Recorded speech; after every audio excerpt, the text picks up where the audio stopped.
Come and get them hot facts. Come and get them hot facts. With Robert Reese. Hot facts. Robert Reese. Hot facts. Hot facts. Robert Reese. Hot facts.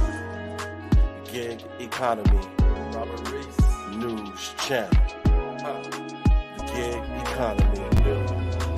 News channel. Hot facts with Robert Reese. Hot facts with Robert Reese. Hot facts. Hot facts. Hot facts. Hot facts. Hot facts. Hot facts. Hot facts. Hot facts. Hot facts. Hot facts. Hot facts. Hot facts. Hey. With Robert Reese. Come and get them hot facts. Hot facts. Hot facts. Robert Reese. Hey. Gig economy. News channel. Gig economy. Hot facts. With Robert Reese. Sit back, relax, and listen. Come on. Get these hot facts. K-Reese 007 for Hot Facts with Robert Reese. Thank you for tuning in.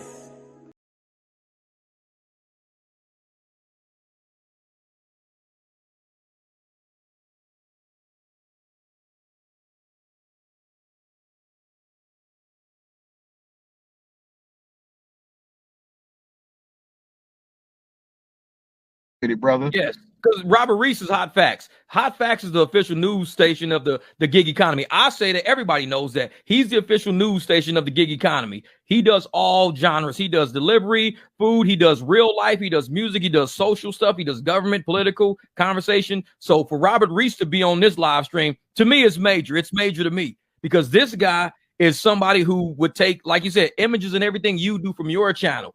And he has a much broader audience than I got. I mean, this dude, Robert Reese is running 2-3 million views on shit all the time. The dude's his shorts go viral nonstop. No matter where he touches stuff on Facebook, Instagram, he touches stuff on TikTok. Whatever he touches is going to go nuts. So when I tell you, when you take pictures of the faces of these people fighting for this money, somebody who's upset that they got to move out of their apartment because of Uber and Lyft screwed them over, Robert Reese would take that and run with it. And then.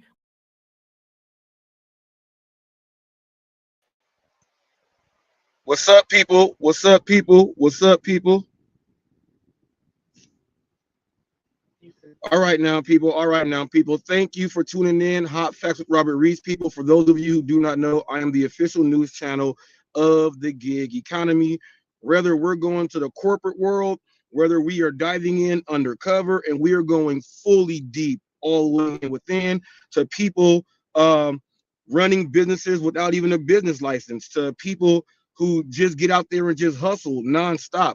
The gig community is so large, it is so huge, and we need someone to cover it. And we also need someone to cover when it gets to Hollywood gig news also. And I do enjoy that. So go ahead and check that playlist out if you want to see like Days of Our Lives and some stuff like that, that part of the gig world too. But all of this right here, people, this is going to be actual factual, great show to be involved with if you want to get into learning a little bit more about the gig economy. Okay, now we have a rundown on the show. What's up, Tile Rob in the building? We have a rundown on the show. Okay. And obviously, you guys do see what the main topic is going to be when we start this off. Okay, are you on banners? Yeah. We're going to go ahead. So we're going to go and speak about the immigrants. Okay, and we're going to speak about do immigrants do they help or do they hurt the gig economy and the economy overall? Now, with that, people, there was a video put out by Zach Drives Fast. Okay, and in that video by Zach Drives Fast, Let me go ahead and get that there. In that video from Zach Drives Fast, he made some statements in the video that I made a reaction to. And I'm going to give my reaction live about that. But it has to do with the immigrants also. And also what I said and on my reaction, a few other content creators had a few words about what I said, and they completely did not listen to what my words were. I'm going to play you guys a clip of one of the content creators speaking what he has to speak, and then you'll see him turn into a prejudice phase himself. Now, I was doing a study, and I've been doing it for a while to see, will we see racist drivers out there and who are coming out? And even though people are not blatantly out there saying it, it's becoming prejudicial when it comes down to immigrants. And that means anyone that does not look like they are American. Okay. So in one statement, one gentleman made some comments that completely did not make any sense. For one, I'll just say this now. I never mentioned I never singled out one specific race or not one specific ethnicity, because we're in America and we are a melting pot. So I'm going to let you hear the video that someone did as his reaction to me and trying to tell people that I completely got the whole thing mixed up.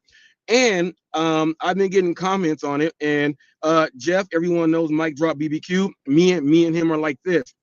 Now, Jeff left me a comment, and then I had to leave him one back because that's what we do. We're like we openly speak, and we have dialogue and we discuss. Once he figured out what I was saying, he was like, "Oh, yes." And his sentiments were, "You cannot tell, or you cannot just say someone is illegal based upon just how they look." And in the video you guys are going to see from the gig tuber, I have his handle there, and everything at the app where to find him at is all there. You're gonna hear him say, if they can't speak English, people don't want people who can't speak English. Then he also says a few things and says, well, where I am, it's more of these people, but we are a melting pot and immigrants are from all over. So we're going to see if they are going to be helping or hurting the gig economy. Also, we're going to go into, do immigrants receive, okay? Do immigrants receive, okay, we got to go to the banners here. Do immigrants receive better customer service than regular drivers? Now, I'm saying that because if they say immigrants are hurting everything, if some of these immigrants, and that's how we're going to start this off, if some of these immigrants who are here, if some of these immigrants speak the same language as as a lot of the people in the call center, do you think those people are getting treated better than other drivers also? So we're going to go into that also. And then we're going to go into the best gig economies. Okay, we're going to be getting into the best gig economies. Now, I did a story about the best gig economies in California. Led it off, obviously, and we had close to 800 gig workers and gig jobs in the state of California. Now, the DC area, even though it was smaller, was at a 4.9, and it is booming right there. Memphis was at a 0.5 to a 0.9, which means that there's not a whole lot of gig jobs there. Now, that's also a place that is hit with the Doordash tier system. Okay, that is also hit with the Doordash tier system, and we're going to go ahead and get into that also. And I'm going to teach you guys about how, when I went over the best gig economies, when we actually went over the article and how they broke it down, and I'll just use Memphis as an area of emphasis to explain the Doordash tier system, how it is there. And also, people, there are some things going on to where people, they have to go ahead and schedule and reschedule. We'll go ahead and break that down. And with that being said, the no tip, no trip, okay? The no tip, no trip movement is in full force right now, simply because of what's going to be happening with those last three: the best gig economies, the Doordash tier system, and you guys are going to see how that breaks down into no tip, no trip. But we're going to get into right now, people, we're gonna get into, okay, immigrants. Do they hurt? Do they help, or do they hurt the economy? Now, I'm gonna play for you. This is a clip from a gentleman called the Jaded Driver. Okay, the Jaded Driver is a gig tuber. These words that you were going to hear, he would not make a video and do these on his own channel, which lets you know that these thoughts should not just be said out publicly like that. So I'm just gonna give a disclaimer out on this. If you are someone who is weak on the ears and you don't like to hear anyone referring to as they and all the other things, it may offend you and it may upset you. But the best thing about it is my original video there will help explain for everyone. And Zach Drives Fast, his reaction or his video is in the video that I'm going to be playing right after I do this one. Now, this comes from a driver by the name of the Jaded Driver. Okay. Now, I did my video, like I said, and I broke down specific things that we're going to bring out here to let you guys see that a lot of people don't think about what they say. And I put a lot of things there that people just ignore. But when they say some of the things that they say, you're going to see exactly what it is. Okay. So right now, the Jaded Driver, you're going to listen to how he feels about immigrants. Okay. And how he completely did not pay attention to anything I said in my video. Can we go ahead and roll that clip? The Jaded Driver. Hey, but speaking about Reese, did you all see Zach Drives Fast? You see his video yesterday?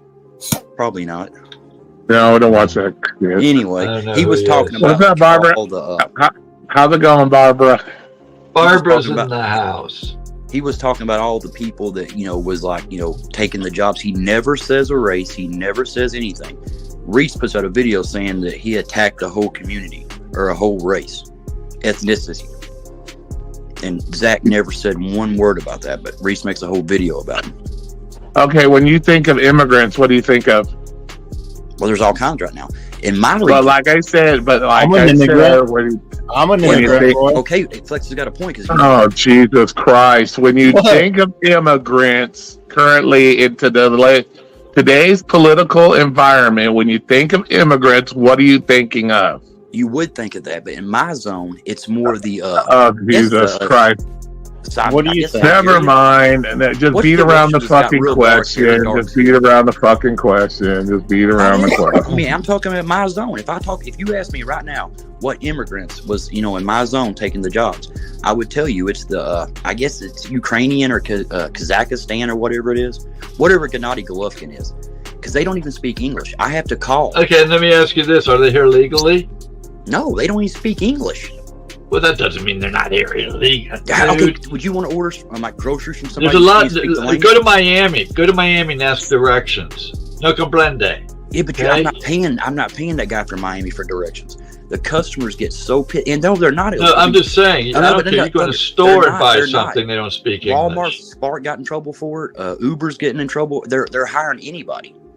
But dude, just because they don't speak English doesn't mean they're not here legally. If they're here legally and they're taking jobs, well then, too bad for you. But if they're here illegally, then it's a problem. If they can't even speak the fucking language, if you're ordering from somebody, I have to call. I got to take time out of my, at Chick-fil-A the other day, they was missing something on the menu. People still got to put money on the table.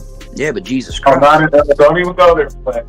Yeah, I know. I can look, check it out. I'll give you.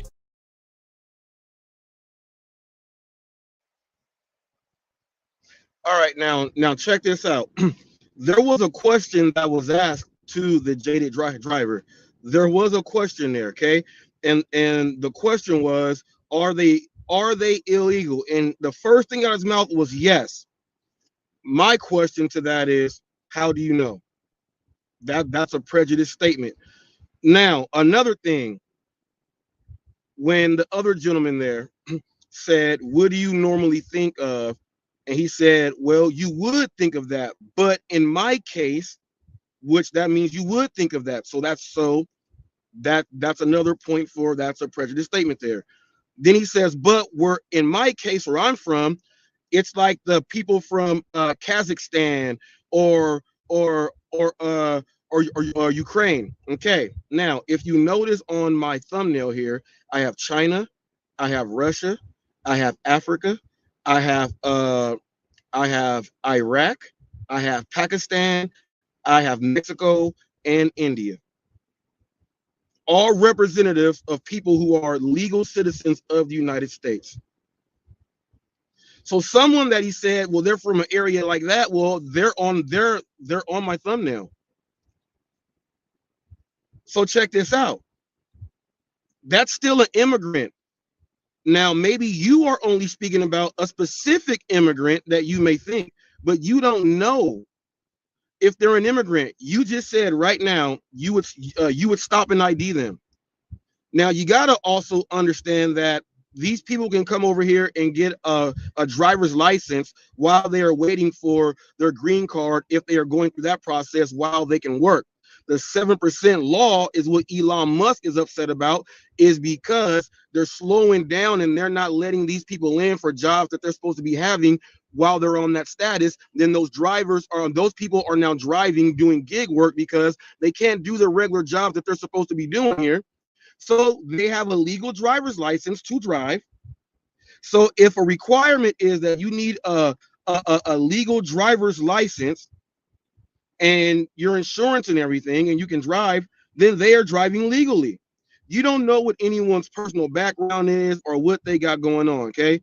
Now, secondly, I would like to bring this before I play my video where you're going to see Zach drives fast and my reaction, okay? You're going to see in my video, Side Hustle Addict Van is from Vietnam. He's an immigrant, and he's American. Dashing Trader represented us niggas. Black dude. Okay? Okay? Bud Soda represented the regular NASCAR white American. That's 3 of them there, right? Sin City Deliveries was up there as the brainiac, a schemester from Vegas. I even had him up there. Okay, I even had him up there. I spoke about the gig machine, who openly, and all these people openly say they have multiple accounts on camera while getting deactivated and going right back on. Okay, I said him. Gig Drive and Thrive. I said how he uses his wife's account. That's another one. Gig Drive and Thrive. And there was also a Russian up there. So when the jaded driver said, well, where I am, the people are from Ukraine or like Kazakhstan. Well, Ukraine is right there with Russia, and someone that he was up there with is a Russian who came over here as an immigrant and a migrant. So does he feel that same way about that person there? And if he doesn't, what separates it? And why was that discussion not had right there on the spot? Why was it not done right there on the spot? Don't know. But now, as you see, he said reset. He blamed it. He said reset. He spoke about a community. Yes, the drivers in the community and the economy. That's a community. So yes, I did. He said, then reset. He said something about ethnicity and race, but he never did. And he tried to single out ethnicity and race. Well, here's where he sounds like someone that did not do their homework. I bet he can't name one race that I said or one ethnic background that I used. You know why? Because it never happened. That's why he said, well, reset something ethnic, and then but he couldn't even say what he wanted to say because I never said that. But he just wanted to make it seem like this and that. So I'm going to play you guys my clip of the video that he was referring to, that he gave that reaction to. Now you're going to hear me. You're going to hear Zach drives fast, and Zach drives fast is going to say, I'm going to say it. Immigrants. And they're coming in gangs. And Zach drives fast says that he spoke to people and did research. But do you see how I named all those gig drivers who have channels that openly admit it? Side Hustle Addict is working on 100,000 subs. Okay? Dashing Trader is moving on up there. If you put all those subs together for all those channels, you're going to come up with close to 300,000 subs or something like that with all those channels. So if I can bring that to the table, How come he did not say, well, I spoke to Kim's side money plans and she said this? He didn't bring up anyone's name, which means that he made that up and it all came from him. These are his sentiments. Okay, so Emilia, can you go ahead and play that clip? And he keeps everybody informed about the gig industry, like all of the different gig tubers, everything that's going on with everybody. He's really up to speed on a lot of things. So if you don't want to channel hop a whole lot, just look at his channel for about 10-15 minutes, kind of look at a few of his videos, and all of a sudden, yep, you'll realize what everything was going on in the gig industry. He'd be on top of it, man. And only affecting a few places around the country. I was so wrong, in fact, that this is one of the most common things that I hear from drivers now. Turns out, just because I don't see it in my market doesn't mean that it's not actually a thing. Over the last few weeks, I've reached out to several people who are affected by this problem, listened to their stories, and learned how bad this really is. The common theme I'm hearing is order volume is substantially down. Meanwhile, these new drivers are using 2, 3, and sometimes even 4 phones each. Now, it's not necessarily nefarious for a driver to have 2 phones. For example, if you dabble in both rideshare and delivery, I could understand having the rideshare apps on one phone and the delivery apps on another. But if you're running Doordash or Spark on more than one phone, that means that at least one of those accounts doesn't belong to you. Let's go down the rabbit hole. Whether it's socially acceptable to say it or not, I'm gonna say it. The people who are doing this are generally immigrants working in teams. Now, I means that at least one of those accounts doesn't belong to you. Let's go down the rabbit hole. Whether it's socially acceptable to say it or not, I'm gonna say it. The people who are doing this are generally immigrants working in teams. Now, I get the argument that they're just trying to make an income for themselves, but this video isn't for them. This video is for the legitimate drivers who took the necessary steps to be on these apps. After all, this problem is costing legitimate drivers enormous amounts of money in lost revenue. All right, now, Zach drives fast. I know you like to go ahead and give people copyright strikes whenever they use your thing, but this is protected under the Fair Use Act, primarily because you are giving misinformation. It's incorrect information, and you just try to sing out people by the way that they look, by way of their ethnicity. Now, there's been people like myself, and I gotta say it again, the Doordash Revolution and other people out there, and we have been speaking about this. We have gone into how many American drivers actually are using signal jammers. You can go to my clips or do whatever, or you know what, I'll put it up here. There you go. There it is there. Americans using signal jamming and having multiple phones, like the dashing trader, not the dashing trader. Right now, No Bumper Gig TV says he has 2 or 3 accounts. Doordash. Gig Drive and Thrive uses his wife's account, and he has another account. I can keep going on and on and on. Side Hustle Addict has gone through at least 4 different accounts. I can keep going on and on and on and on and on. Sin City Deliveries came on my show with the pyramid and said he uses his brother's phone also. So yes, like you said, that means that there is another account that is not theirs. Okay? Now, just like immigrants or whatever else you may say, let's go ahead and correct you on this, because this is a bogus statement, and this means that, like I said, American drivers will become prejudiced. I don't just say this stuff for no reason. It's absolutely true. It's absolutely true what you guys are doing. You cannot say that. Excuse my voice. You cannot say that at all. There's a lot of drivers here who can't pass background checks, and the only job that they see that they can do is driving. So they're renting out accounts. They're getting accounts from spouses and friends and neighbors and things like that because they don't even want to do the job. It's not just immigrants. There's a bunch of them. A lot of people that you speak to and have been on panels with use 2 phones. And not to do, Walmart Spark on this and another one on that, and the ones who are doing it all on one thing, they're immigrants. I just named a bunch of American drivers right now. Can you name me one immigrant that you know that's doing that? I just named you a whole bunch of American drivers who openly on camera display it. Can you name one immigrant driver? Now, we all do know that the immigrant drivers are out there. Remember, the 7% rule that's keeping the immigrants from getting their green cards while they are here to go do the work that they are here to go do while they work. A lot of those people are renting out accounts.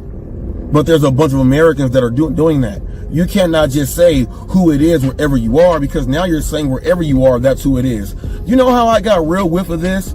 I did a study and I did an article about what they're doing in England and in the UK about how they have gangs that take over areas and they're using multiple devices to block out other drivers so that they cannot come in. That's how I went ahead and got all my information. Then with the help of the Doordash revolution, then with the help of going on and see that it's actually happening here and we're doing the research, you're just going off of saying people that you have spoken with, but we don't know who they are. We have the actual receipts of how it's going down. That's why with the news channel, that's what I am, I go ahead and put that stuff out. Just like I said, look at what's happening in Florida. How many of you guys think those are immigrants just by them being Spanish?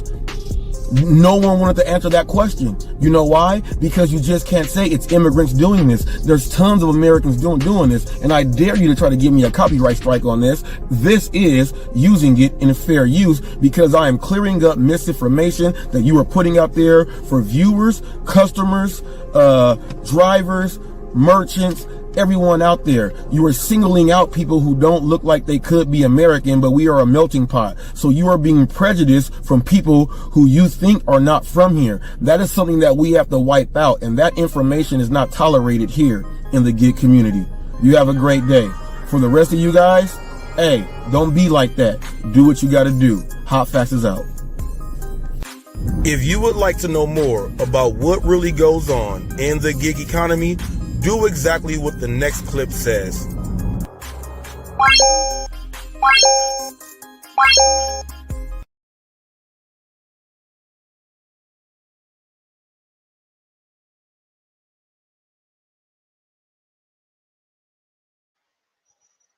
All right. I have to wait for that sound to go out. I have some extra sound. Now, obviously, if you were listening to what I said there, where did the jaded driver get anything that came out of his mouth? I think what you heard by me say that Americans come in all different from different ethnic backgrounds. That's what you heard me say. So there is no way to identify someone just because, and he said, well, if they can't speak English, they're illegal. He said, you don't want people like that. He said, Big John said, no problem with immigrants in the gig world. No problem at all.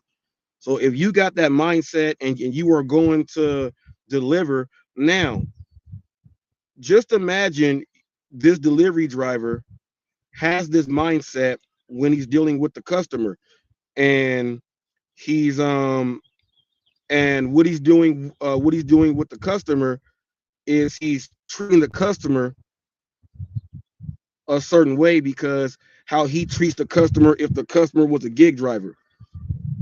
Now, obviously, we see that if they feel like this about gig drivers, they feel like this about immigrants for any job. This is one of those the sliding filament theories. When one is reactive, they all react. In muscle, when one fiber is activated, all fibers are activated inside the muscle fascicle. Everything is activated.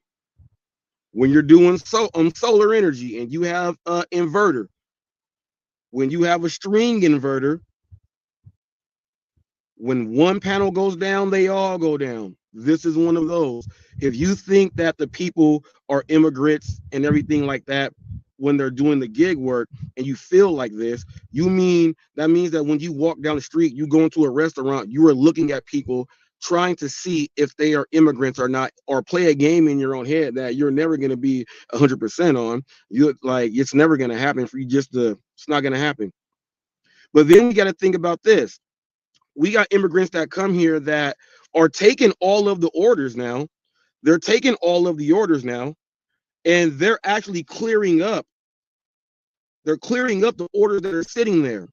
The problem is that when these tier systems and everything else that's coming in, these drivers that you guys say are immigrants or drivers who just follow all the rules, they're going to be in those spots in the tier systems, keeping all you guys out of there. So now you guys are in competition with these so-called illegal immigrants because they're going to be at a higher status than you when it comes to at least DoorDash.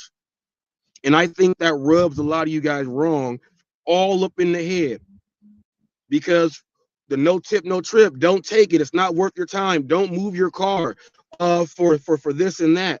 Now, from what I've been saying all along, I told you guys, you guys have all seen my ARs at 100%, customer service ratings 100%, all that stuff. And I said why you want to keep every single app. You want to have the highest ratings on every single app. So now when you do go in multi-app, when you turn one off and go to the other one, you're turning one off and going to another one that you are already high up there, so you're not going to have a miserable time. They're mad because a lot of immigrants are doing that, and then they're saying, well, look, Walmart's letting anyone. Walmart is letting anyone that has a driver's license who can get past the waiting list if they're not putting their own people to go drive first. That's what Walmart's doing. I'm a Walmart Spark driver. Half these people that are talking about Walmart aren't even Spark drivers. They haven't even went through. So to drive on Spark is kind of a privilege. And the people that are saying, well, look at what they're doing on Spark, that they are all there, just there waiting. Yeah, people, remember, I told you guys 6 a.m. I'm at the Spark. People order groceries early. They want to get it done early so that they ain't got to get it done later on. They would rather do it with the morning traffic than have someone deal with the afternoon traffic. That's just how it works. So I was one of those people, an American, a nigga out there, and I interviewed more niggas like me, regular black niggas like me out there getting it in. 6 a.m. Blue Tesla, 6 a.m. Blue Tesla, black nigga be up there 6 a.m. Yeah, man, I'm trying to get all the shopping orders I can and get these fillers in between all day long. And we're there with Mexicans. There's 2 Samoans, a couple Islanders there, Filipinos. We all there. We ain't sitting there saying, hey, man, you illegal because you Filipino, G. You ain't even supposed to be over here. He over here getting it in. Now, let's say that there's a bunch of drivers who don't get out the car and they're sitting inside on their own phone and they cannot drive. Let's say it's a felon, a U.S. felon. Then let's say the next car is someone who snuck over here and he bought an account. Well, which one of those two is worse? The felon can go to a door and get triggered off of whatever he's a felon for. What if he's a sexual predator and he's a felon? He goes to a door and someone comes in a robe or something, he gets activated, and then guess what he does? When he gets activated, he commits a crime, a horrible one at that. Do you think the people selling accounts to all races, he says, do you think the people selling accounts to all races who can't get in their name, is that the problem? Yeah, John, the problem is this, that we have people that, like, they'll have a neighbor, okay? And his neighbor's like, man, you know, you do DoorDash like that? How much money you making? And then the guy will be like, man, I'm making this, but I only have one account. If I had 2 accounts, I can go ahead and make a little more. He can talk that guy in and be like, look, hey, sign up, create your account. You don't even got to drive. I'll use my car. And from what I get paid, I'll go ahead and just give you money from that when I get paid every week. And because every now and then they ask you to scan your face before you drive, so I'll have to get in contact with you. So I'll pay you some money every week or every month. This dude might just say, damn, I get Prop 22 every single Monday. I'll just give him half of my Prop 22 every single Monday just to keep this dude happy. And now I got an account. Then you got people that are looking for people who want to buy an account. Hey, man, you do DoorDash? No. Hey, I got the hookup, man. I got accounts for sale. Bam. You do it like that. Or you go downtown to the garment districts and things like that where people are trying to find work. They have stores set up to where you come, you get your papers, you get your fake papers and everything to sneak on in. Depending on what package you use when you come on in here, when you come from south of the border, you get a package at the next spot. When you come, the next spot is going to be, all right, so this is the job you're going to do. We got you set up with a phone. We got you set up with a car. We got you set up. We got you set up with everything else. We got you set up with everything else. Go check and see if that's the real Eli. We got you set up just like that. But hey, if you get, but all right, cool. So if you get caught, it's on you. But this is where we're gonna get you to start. But then they'll put them in contact. But look, if you ever need another account, what's up, Hulk Smash? If you ever need another account, this is the guy you go talk to. So you have dealers that actually, and these dealers now, people, when people are getting identity theft, they're taking your identity and they're making accounts. Okay, they are making accounts. And they're using fake identity and they're selling the accounts. So they're doing that. So that's what they're doing. All right. So they're using the socials, they're making IDs and everything, and then some people don't even know that they have a Doordash account. Some people don't even know they have one because they stole, their identity was stolen. Or taken. So that's just the way it is. But you can't automatically think that everyone that's sitting in a car or doing delivery work that they are an immigrant. Okay, that they are an immigrant, and I'm judging it based off of nothing. You're judging it based off of nothing. So that's exactly what it is. It's all for nothing. Okay, it's all for nothing.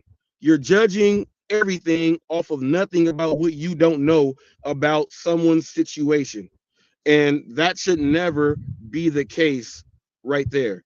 And that's just wrong, because immigrants help out a whole lot, and you even get people that when they came through and they were living their life so on the, I cannot get caught by America, I cannot commit any crime, if I go to jail I can't send money back to my family wherever they may be, all that other stuff.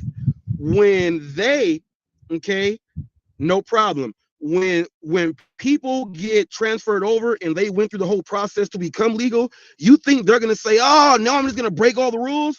No, they're still going into these jobs at that same work ethic, and they're still taking all the orders and everything else like that. So these immigrants, on whatever you want to say, just have a better work ethic than a lot of you people here in the United States. And because of the tier system, it's rubbing them the wrong way. Now, Zach drives fast. Now we all saw how the jaded driver just got put out right there, because he didn't say anything that made sense. I didn't say anything about whatever he said. I was all about multicultural us here, and you can't tell. I even put up the different ethnic backgrounds of all the U.S. people to show people whenever you come to do an argument or argue someone, people, you got to have your facts, you got to have proof, you got to have everything. So not only did I have Zach Drives Fast make a statement, I had my reaction in my video already there, and I also had the jaded driver's response to mine that was just completely ludicrous. So what I did was bring out the actual facts from my video that the people just simply overlook because they don't think that deeply. So when I put the things out there like that, some things are meant to go over your head, but it should not go over your head. You should be paying attention to the overall sensitivity of the subject there. And Zach Drives Fast is someone that likes to go on the rideshare guy and do all that other stuff and do collaborations. For you to have these statements like that is kind of off. It's kind of off. That's just kind of like, all right, that's just kind of like if someone said you look exactly like remember Men in Black, the guy that when he stepped on the cockroach, that and the guy got mad, and that's how Zach Drives Fast, that's how you look. Now, because you look like that, you look like you could be an alien. So if you look like you could be an alien, should we just stop watching your channel because you could be from outer space? That's all I'm saying. I even have an example. Just like that. But Zach drives fast. You got to understand, you can't go and say, I did research and I spoke to many drivers or I listened to their stories. You listen to their stories. Well, how about you listen to this story? And if you listen to stories, how come you didn't listen to Sin City saying that? Him, Ron, TMB, the Money Boys, and all them, they came on my channel as a whole group and said that how they sit in the parking lot and how they transfer the orders through each other's phone. And they keep it like that so that they all get them. They're working in teams and they're all American. So did you do any of the research and even doing that before you made that statement? Because if you didn't even do that, what you did, you made yourself look like an idiot to the people in the gig world. And I'm just keeping it as funky as a skunk. Okay, that's funky. I'm trying to keep it funky as a skunk. Okay? Funky. Not funky, funky. I'll put my nigginess in there. Funky. I'm keeping it funky, donkey. You ever heard that? You from the hood? I'm keeping it funky. About to mule it. But you got to understand, Zach drives fast, that you can't say that they're immigrants working in teams, because we all know that. And I'm glad that Torp brought this up, that with Glitchgate and when Pedro met up with when Pedro and Richard behind the scenes did that stuff to use the glitch and all that stuff, you seem to not want to bring any of that up. And I'm sure glad that Torp did that, because that was not done by immigrants. Now, that's what you guys say. But immigrants watch YouTube. Immigrants figure out about the glitch also. You don't think that an immigrant is going to try to use the glitch? You don't think that they understand how to use their percentages to say, well, when can I use it and everything else? You don't think like, so you think that the glitch was just cut off and only Americans can use the glitch? That's what you thought. And not even Americans, white Americans who look like Garth Brooks and niggas who look like me. Those are in Native Americans. Okay, Native Americans. But we got Mexicans. Where I am, we got Mexicans. You see how you still can't do it? How you just gonna be like, well, they're this. They speak a different language. I speak a different dialect within my family. A whole different dialect. And I'm not great at it. I understand it 1,000%. But I can't speak it like my mom and my aunties, my sister. My oldest brother is real good at it. He real good at it. But we don't, my generation, we don't speak it to each other. So, you know, our kids don't know it. They just think they just think it's weird talk going on. But if I were to be out in public looking like a regular nigga like me, and I was talking to my brother or something, and we are speaking our language, people would say, "Oh, he ain't a regular black. He an immigrant." That's what they would say. Emilia laughing. That's what they would say about me. I'm just keeping it way real. I'm keeping it way real.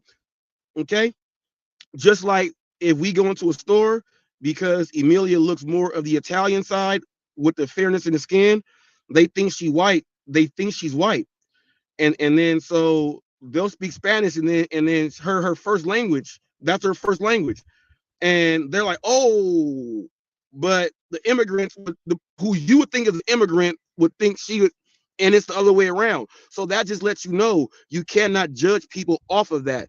And the immigrants help out a whole lot. If you American drivers wouldn't stop being so jealous and being so petty, pick up an order and go drop it off. Don't get mad now because the people that are picking them up is putting you from getting into these higher tiers that you want to do. And now you can't make the money. So now who you laughing at? That's the real problem. That's the real problem. That drives fast. That goes for you. Now let's get into this next segment here. Since we're on the immigrants, let's go to, do immigrants receive better customer service with the customer service support? Now, let's say you get an immigrant, okay? You get an immigrant who's actually an immigrant, and let's say they are from, let's say, a family in India, and it's a guy, and it's a guy's name, and he's not afraid to call support because he's gonna say he's this guy, and that's what it is. Do you think the people from the other countries, because you get them from the Philippines, you get customer support from all the people you guys get mad at and call immigrants? And I think that is perfect karma, that you guys treat these people wrong and you got to wait on them on the phone to even get your money. I think that is hilarious. But all the people on customer support are the people that you guys think are immigrants. So now my next thing is this. Even if they are a U.S. citizen and they call into support, and someone from Sri Lanka is over on the phone and they are speaking, and like, oh, you sound like, are you from? And they start speaking their language. I guarantee that communication barrier from English to over there, when that is broken, and smoothness goes through for the driver and the customer support, you can't tell me that they're not getting the best customer support. That's how they're able to get their orders faster. And I guarantee they're getting their money on trips. When you're supposed to call, people say, I'm not going to call, man. And then they try to hassle with you so that you don't get no money. I bet that hassle ain't going in with the people that speak the same language. I guarantee that's not happening. I guarantee that's not happening. You know what happens when you get an American from Chicago that is on customer support, and you call and you let them know, man, I'm glad I got someone that is American. We can get this done quickly, as smooth as possible. Yeah, we get a lot of people talking about that stuff, man. That's crazy, huh? You even get them saying that on the headphones. That's crazy, huh? No, it's not crazy. The U.S. wants to go ahead to make sure it's 24/7 customer support for everyone. So you got to outsource to the outside of the world so that it's a superb managed service agreement for technicians, ITs, drivers, and the communication. You have to make sure you have it like that. A lot of you guys don't understand the business part of how this all works either. Now, but the immigrants, now, you're Filipino, you're Chinese, depending on where you are, people, a lot of the people that are from the Middle East, a lot of people that are Bangladeshi, all those people are on the phone. And, if you feel that, just think about it. And I guarantee a lot of you guys have not thought about this at all. Just think about it. If you think the people that you think are immigrants are having a better driving experience than you, because the customer support part is already cleared out. Now they don't even have that headache. So now just think about that. If you think they have better customer support experience, go ahead and leave a 1. If you're going to rewatch this later, leave a comment there. But you do got to think about that, people. Some people like Necro. If you guys don't know Necro getting bags, Necro sounds like sounds like the Count from Sesame Street. Okay, so since he sounds like the Count from Sesame Street, he's an immigrant. Now, from Romania, to be exact. Do you guys have these same feelings about him? Or does your English have to be better in how you put your sentences together? I would like to know that. I spoke with JP about his whole experience about coming here and I interviewed him, and it was about the getting your license and your account and everything. And he went over everything. Since he went over everything, I don't hear no one talking bad about him. So that lets me know that this propaganda that they are putting out there is aimless. They're just throwing it out there just to rally a bunch of people up, just to start speaking negatively about people.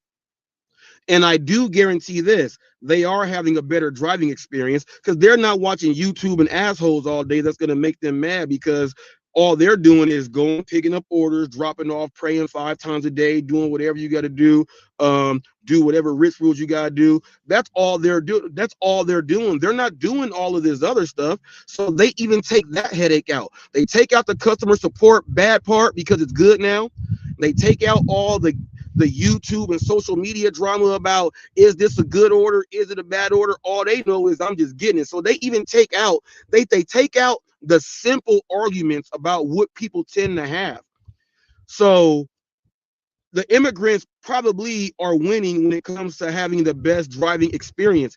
And I guarantee that if they do like a town hall, they'll have some people who are from different countries but American giving their testimonials about the app and how good it is for them. They're not just gonna go get your typical red, white, and blue I Chuck Hey American. They're not gonna do that because they won't give the kind words that's needed to help the platform grow. Do you guys get that? Do you guys get that? I hope you do. And I do believe they're receiving better support. We're going to go ahead and get into the best gig economies. Okay. So if you are someone brand new coming into the gig world, it doesn't matter what gig it is, you got to figure out what gig jobs are there in your area, which ones may interest you, and then you go from there. Number one thing you go ahead and do. Now, because I'm in California, everything started off here in San Francisco. I'm a second generation delivery driver on the food side, ride share, everything else. That's my background now. California is the original market and where it all started off at. So off the top, there's going to be much more gig jobs in California. We have 780,000 gig workers and jobs combined in the state of California. Okay, California, we have it very, very well there. Then you got to move around the United States. You'll see some areas that might be at a 3.5 as far as the workers to the gig jobs in the area. DC was at like a 4.9, but DC, as California is by itself, the mass explosion of it and expansion of it for what DC has. If DC was larger, DC would absolutely.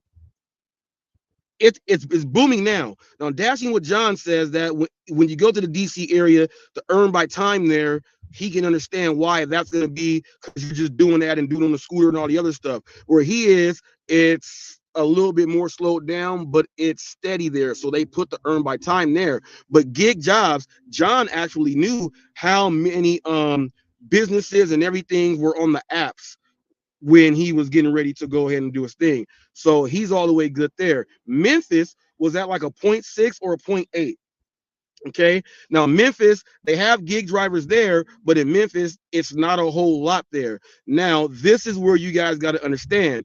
You may think that you are in a bad market, but you don't know what your market really is. That's not meaning what food companies, you don't know the gig situation in your market. Okay, you might be wanting to do a different gig in that market because the other ones are a little bit slower. So the best gig economies, people, doesn't have to be like, well, they're in California, but you know how many cities there are in California?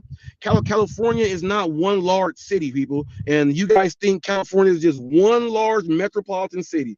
We got everything here: desert, snow, mountains, city, people, the Mojave Desert is right here. The Mojave Desert in Victorville is right here.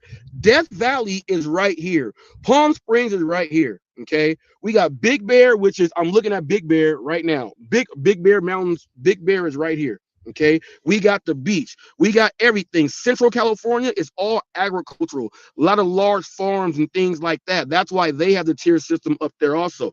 But you got to understand, your economy. Now, because of you got to understand that stuff, then you'll figure out, well, my economy is not that bad. Then go look up where your economy ranks throughout the United States to see where it ranks and to see what you have. Do that first. But we got to get from the best gig economies, because we have some that are the worst gig economies. And some of the worst gig economies, from when they put on this list, this is what the gig apps are using when they want to put that earn by time or that guarantee in these areas. I already told you guys that they're going to be rolling this out across the whole nation. Okay, I'm the only one documenting what's going on. Each country that's putting it in also. So we all have to understand what is going on. The earn by time system is going to be put in all over the place, then the tier system is going to go ahead to get right up in there. So let's go ahead and talk about this DoorDash tier system. Okay, so the DoorDash tier system, let me let you guys know. All right. In order for the tier system to be fair, when it comes into your area, the app is letting you know that, look, the tier system is here. You're on this status right here. But you're not guaranteed that. Some drivers get on, think, oh, now I can just know you can't chill, you can't do none of that. They'll go ahead and take you off. But more importantly, they want drivers to schedule. And you got to understand how this is going to make people go into more of a job. The tier system with the earn by time is going to be a merger as both also. So they want you to schedule your time. Why do they want you to schedule your time? They want you to schedule your time so you're on a schedule now. Now that you're on a schedule, you are more employee-ish. If you are on a schedule now, you're gonna have to work these hours in order for you to maintain yourself on the tier system. Okay. So when you first start, you're going to be doing some scheduling. You're going to be scheduling to build up all of your stats while you're scheduling. Okay. You're going to have to schedule to build up all of your stats. Then you're going to have to wait and see, hey, well, I can just go ahead and log on in. You got to go through that process first. That's just a company putting in the new features for you to go ahead to try to use. You'll see some drivers going from one tier to another one and everything else just like that. Your ratings are very important, people. They are very, very important. Okay. Very, very important. Now, you also got to understand this. How will they get drivers to quit using the apps and only keep the right drivers? If drivers cannot schedule because where they are is now blocked up for what it is it's got to be, those drivers are just not going to be driving on that app anymore. And so the markets are going to get less saturated because it's going to be filled with the people who can go through the tiers correctly. Now, before the tier system is brought out all over, just like the EBT, they're going to be, they're trying it out here, it's going there. Then you're going to see some markets, people. Okay, you're hearing it from me, people. I do a lot of research now, a lot of research. You're going to see markets where the tier system and the EBT, they're going to be exactly together. So while you are scheduling your hours, you're going to be on time for those. So which means that if you are on earn by time, and let's say you scheduled yourself for 5 hours, how many orders can you skip in 5 hours?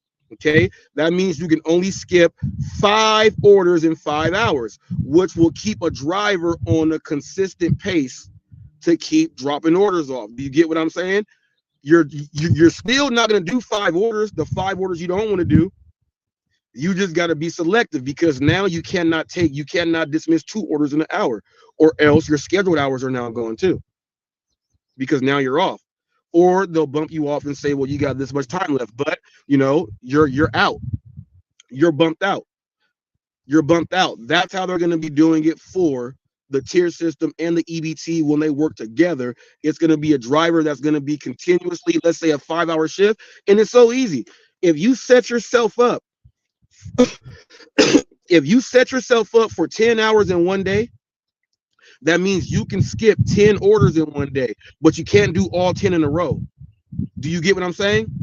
You can still skip 10 orders in one day, but you can't do all 10 together. You have to do all 10. Okay, this hour, the next hour, you can do it like that. Then that's going to keep the production. That's going to keep the movement of orders from sitting on shelves, so drivers can't be taking them out. Now there's going to be drivers upset because they're going to say, we can't make the money we want to make. Well, yes, it is, because now that you are employee mindset, just like if you go into any establishment, when you walk in there, you're a customer, the whole staff greets you. Do you need help with anything? All that stuff. They have to have great customer service, because a secret shopper may be walking in and they don't want to get their store in trouble. So guess what? It's going to force you to have to get better business ethics to control your thing. This is how they're using a lasso effect to squeeze out and bring in the drivers that they need. Okay.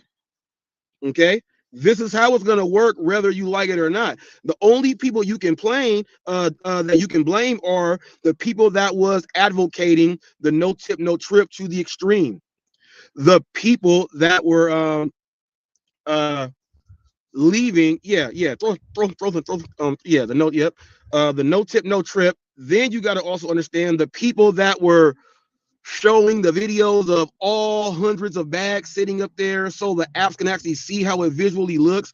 Like that's what's happening. That's what's happening.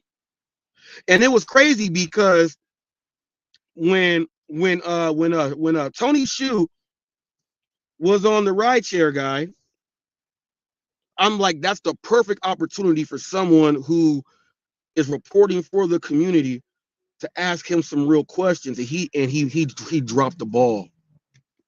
Dropped the ball on that one completely. I would have asked Tony Shu, how is no tip, no trip affecting the revenue for DoorDash? I would have specifically asked that question to Tony Shu. He had him right there, sitting down right there with him, and didn't even ask him. That's how you know who really cares about you, people, when they got the guy right there and they don't even ask the right questions. How much do these people you watch really care about you?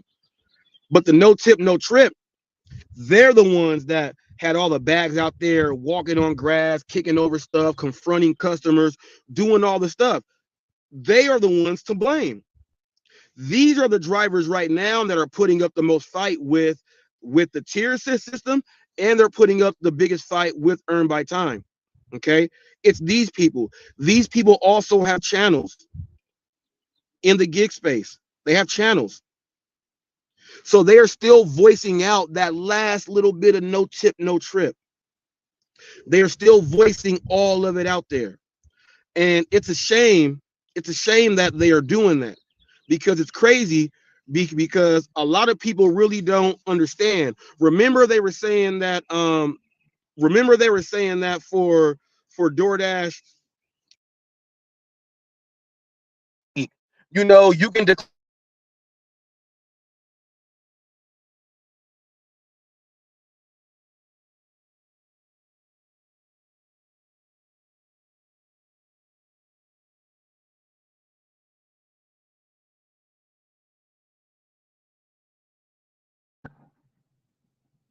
all right, I should be back. I should be back.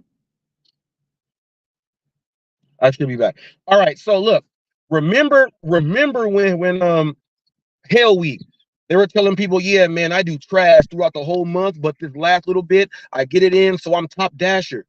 You know what the earn by time in the tier system does? That stops that completely, because they were seeing that a lot of orders are not getting dropped off, and then all of a sudden at the end of a week, because there's a trend.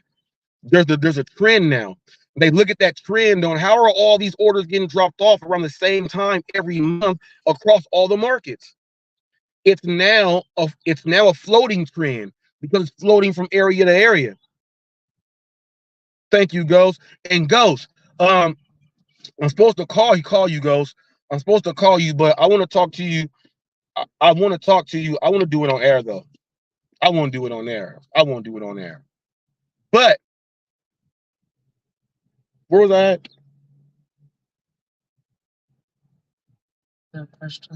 Oh yeah, you got lost. You got lost too. You got lost too. But the no tip, no trip people. Yeah, Torp, I agree. Tony should have been pressed with real questions. Torp, they did not throw Tony anything, Torp. They did not throw him anything. And I was like, man. But do you guys see that how it's rolling though? Because of the leaving all the food there and the floating trend, them seeing that all orders are getting dropped off. Well, how can we make it so it's not a trend around the end of the month? What if we put something in place so that the drivers have to be more consistent? A lot of people don't understand that that's what they are putting out there. These drivers want to do it like this. Well, how can we make the drivers more consistent? We can make it more consistent by now throwing the EBT out all over the place. consistency in drivers. If they want to decline, let's take them on off. Somebody else will hop in there, and they're not going to want to just get kicked off. So they're going to put the tier system with earn by time together. In case you guys don't know, they're going to do it so that you're going to have to make your schedule, and Torp already does. Torp goes out from I think 7 to 4 or 8 to 5.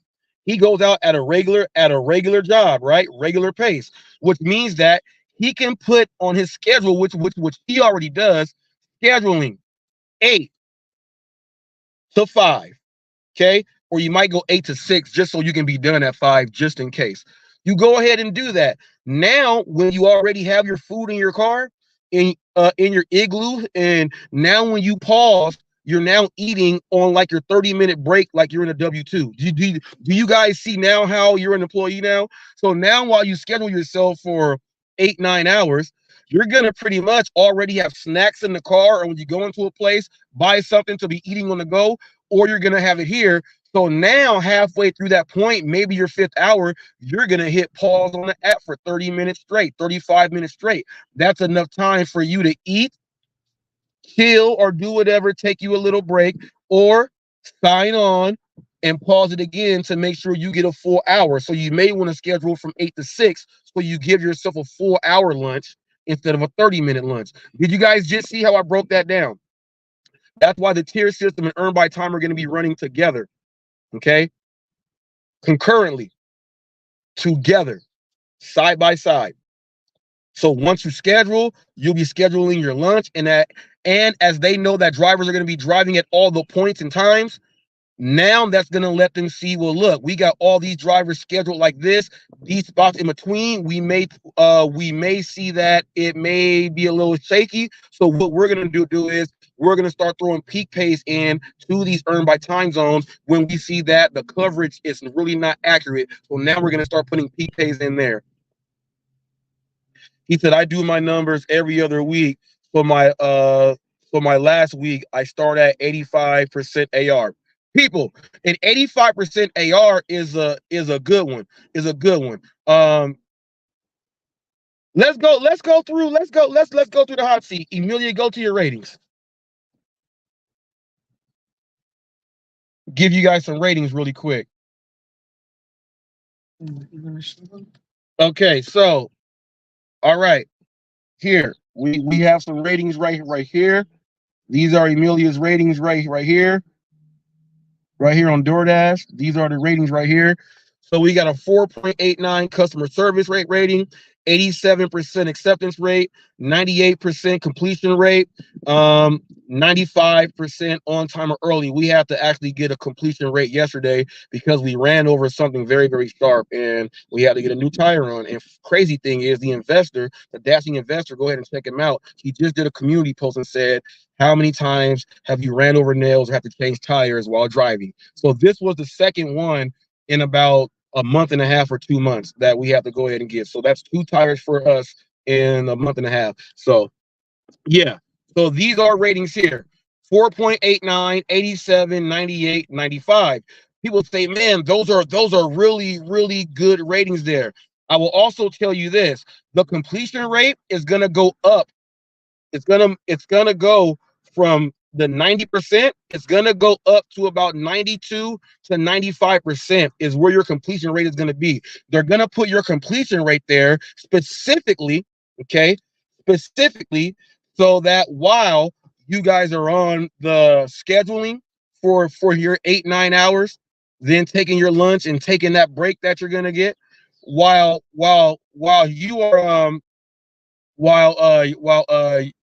let me see. While you are scheduling, how can I put this? While you are scheduling, I'll figure it out. Yeah, all right. Now the glitch. Now, okay, I see it, Ghost. Now, Torp is asking, someone asked about a glitch. All right, people, if you don't know, I interviewed Glitch Dash when he got deactivated. You can get information there. You can get information from Torp. You can get information from me. If you would like to know more about the glitch and what it did to the gig community in its current state right now on what we are speaking on, just type up hashtag glitchgate. You will see all parties involved in giving information. That's the best way, and that's the best thing I can currently give you if you want to get some glitched information. Now, and I think you asked that because the acceptance rate and all the ratings are high. No, that's just what you do for business. That's just what you do for business. Now, those ratings might be high right there, okay? But when they bring in the tier systems, they can actually say that those ratings right there don't cut it. They can raise one in one category, then bam, there you go. But also, while you were taking these 10 orders and you're taking your break in between for your lunch, and let's say you do a 10-hour shift, that means you can drop 10 orders in a day, and that's it. That means that for the 95% completion rate, that means that you're only going to be able to do 3. So they're making it so that more and more orders get dropped off, and they're putting you on a schedule now and time. Now, a lot of you guys don't know that Utah just was the first state to go put the portal for all drivers up that can use Strive, so you can get all your health insurance, medical, dental, vision, 401k. You can get everything now. Utah has it at the portal. They're now going to be putting this out all over the place. You know why the portal is going out nationwide? Okay, and I did the news on this in the other live. The portal is going out nationwide because when they implement the earn by time and people are going to be scheduling themselves, now they can quantify how much to charge the drivers based upon the expenses that they have to use to make something affordable so that they can actually purchase. Here in California, people, when you do have your insurance here, it's relatively comparable, if not cheaper, than people who are at a W-2. So while people are working 10 hours a day and they're scheduled, now they can know, okay, insurance programs are going to be like this. When all the drivers are going to be able to just go online to the portal, now the insurance companies, the U.S. is making money on insurance. People are not going to be going to jail and paying all these fines and all this other stuff. And they're doing it so that people can say, well, they can't say insurance costs too much and all this other stuff. This is the way to wean out a whole lot. I have Top Dasher all spring and summer. I cherry pick in the fall and in the winter. That's what Torp does right there, people. Breaking it down, just like that.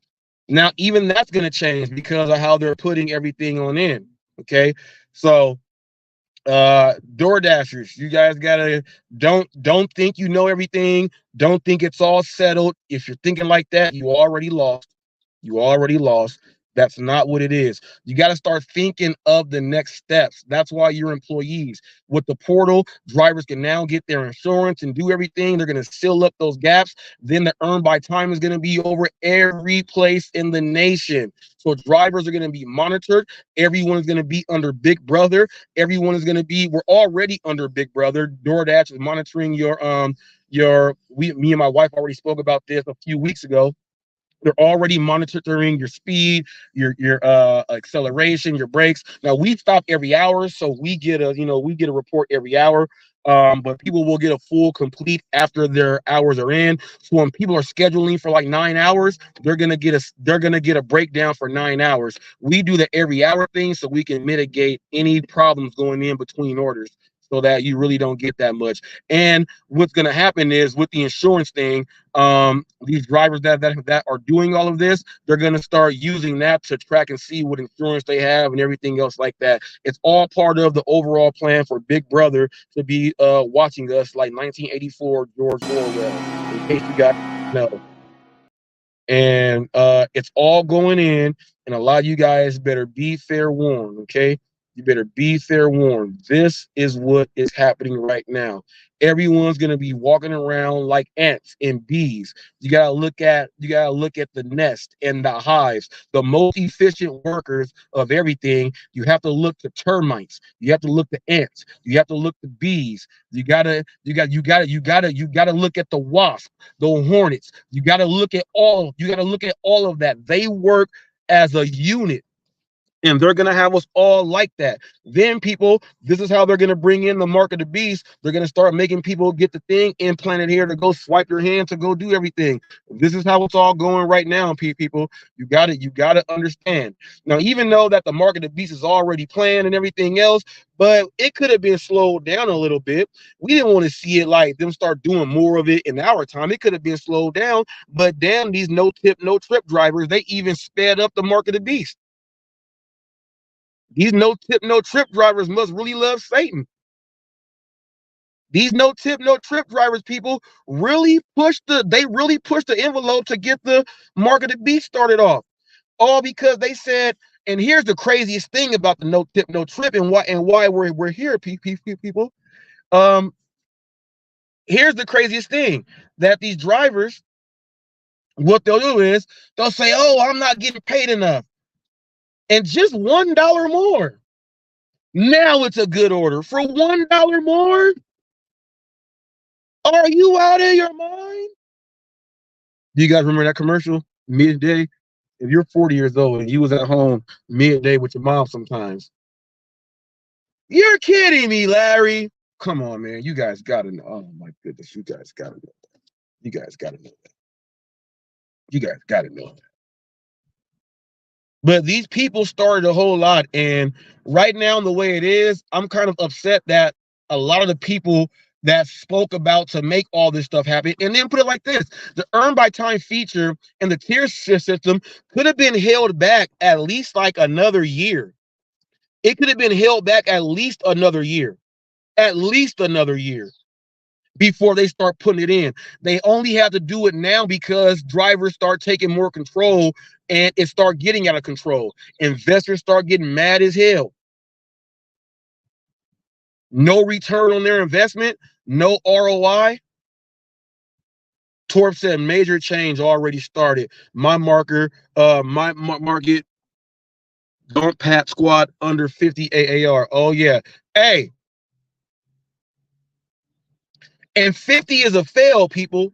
So imagine that. The 50% drivers are even going through hell because they like, man, what can I do? Don't be one of the drivers that say and get on these channels and tell people we don't do stacked orders. Stacked orders is the fastest way for you to get your AR up from that 50 to a 60. If it's going to take you 100 orders to do 100, and let's say you did 50 double orders in that 100 right there, people, that's 150 orders already right there done for you. You'll be at 200 just like that. You'll get that stuff up so quick that you don't ever want to go down to a fail. Do be like, look, I go to school, I show up every day, and I turn in all my homework. I don't do very well on my test, but I show up every day, so I'm good at that 70%. I'm passing. I'm good. You'll be good with that. But this whole tier system and all this could have been put in another year from now. Now, you wonder why Grubhub and Uber Eats don't have this problem. You can't go take them hostage. Ghost said also, fastest way to lose your AR also, people. You start declining them orders. Oh, and we were on delivery yesterday when we declined. Well, we unassigned it because we let them know that, we had to do a tire repair. They did not give us didn't affect my completion. Yeah, it did not affect the completion rate at all. The emergency did not affect the completion rate. So I don't know if I should just be saying that out loud, because then a bunch of people would just be like, man, how many tires I got? I got 4 tires. Oh no, man, I got me a truck. I got 6 tires on this truck. Oh man, you know what? I could do 6 times. I can do 6 times. I have flat tires 6 times. Go Giga says, I think it's best for top dashers to schedule a shift. Yeah, you know why? I think it's best for top dashers to schedule a shift, simply because in the old ways, Go Gig It, they were scheduling shifts to keep drivers out, so that drivers are not coming in, because that top dasher, you can drive whenever you want to. So they were trying to keep drivers out of the area.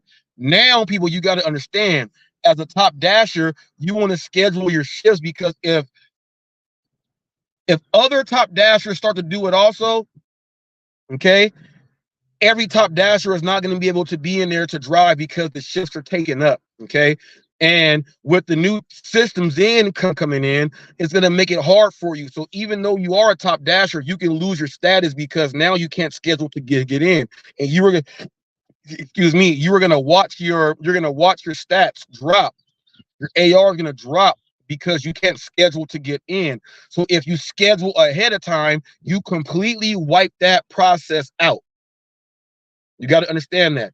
You got to understand how to work this system now that it's put in place.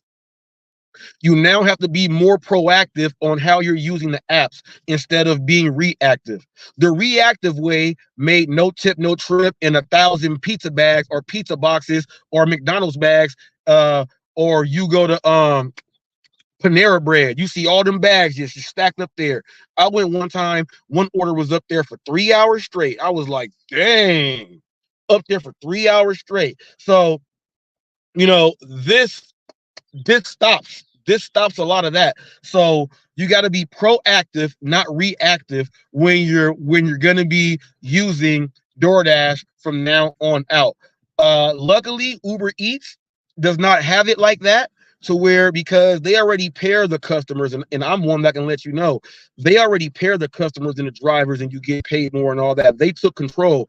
And also Uber goes in fights and goes to court, and they put the money up to make sure that other things are going on better, and they pay their class action lawsuits. I'm a recipient of a couple of them. I got another one coming up also. So just want to let you guys know. Just want to let you guys know that you gotta be proactive. And DoorDash does not have what Grubhub or Uber Eats has. So DoorDash has to kind of act like the paramilitary now. You know, it's not all the way military, but they got to start throwing in some military type ish, if you know what I mean. So what they mean is military type ish. That means fall in line. Okay, that means fall in line. Walk in a single file line. Look forward. Don't look to the right. Don't look to the left. Step to the left. Step to the right. Like it's all right. Yeah. You know, us black dudes got to put some soul in it. In living color. Tommy Davidson. Karate. Protecting your body. Don't hurt nobody. Yeah. Walking step. Or they want you to do it like this. Old school. That's the sound of the men working on the chain gang. Chain gang. They want you to go ahead and do it like this. If you are watching Remember the Titans, they want you to walk in unison. Ooh, how we feel? I feel good. How I feel? I feel good. Or they want you to work like this. Hi ho, off to work we go. They want you to work like that. They want you, I'm telling you people, that's how it is. They don't want you to walk to the beat of your own drum. They don't want you to be able to freestyle, lock it down, hold down your fort, get your ammunition ready, snipe eye, stay ready, scout those folks. I'm real deadly. Lyrical wordplay, solid table. I rock steady. I get anybody. Stay focused, visionary, never looking off, historian, accurate, Tory stellar, revolutionary. Keep it like that. No blurriness. My vision says it is what it is. Contrary. They don't want you to be able to freestyle like that and give some spoken word. They want you to read a script and do what you got to do, people. That's how you improv live on the spot, people. That's how you do it live on the spot. Oh, thank you. Oh, and I'm going to show you guys. Look, I'm not Puffy. I can kiss my assistant. Puffy, I kissed mine because I didn't think I was going to get an applause right there, and I got one. So, yeah. But they don't want you to have that free-flowing creativity to really say that you are a real independent contractor, because none of you guys have a license on, and delivery driving is not a skilled, it's not a skilled contracting job. It's not a skilled contracting job. The only skill there would have to be customer service, and you can learn that on the fly, just being taught by someone. You can learn that. Okay, you can learn that on the job. Now, you can learn a lot of things on the job. You can learn the roof on the job. Yeah, you can learn to go do some things on the job. You can be someone that builds electrical foundations and things like that. So go to a certain point to where you got to have papers to be certified. Technically, you're making money, but you're not making the money that someone else would because you don't have that paper. Okay, same thing, different flavor. Same thing, different flavor. Some like them hot, some like them mild, some like them just a little bit extra spicy. But no one just dropping off DoorDash or Uber Eats is a skilled 1099 worker, which is why the classifications, when you really look at it, the classification on what's going on is like, damn, it's employee-ish, because we're looking at the rules you have set up for these drivers, and it's really like an invisible workplace. So since it's an invisible workplace, we got to start saying, you guys misclassifying drivers, and you guys got to start paying for this at least. Which is why I fought for Prop 22, because I said, well, if y'all gonna start doing it this way, we might as well get paid for everything we do. People, we get a healthcare stipend, $1,271.76 if you get enough hours in.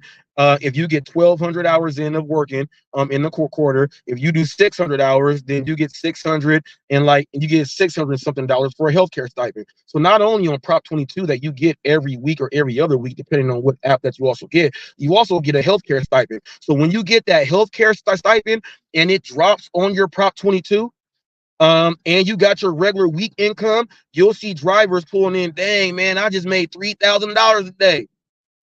That happens in California every quarter.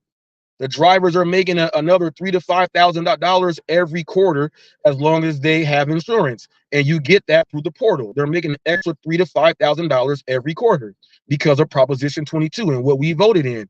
That's why before Prop 22 gets to all the other states, they're independently making the portal that Stride is on go across to how Utah has it, gonna go like that.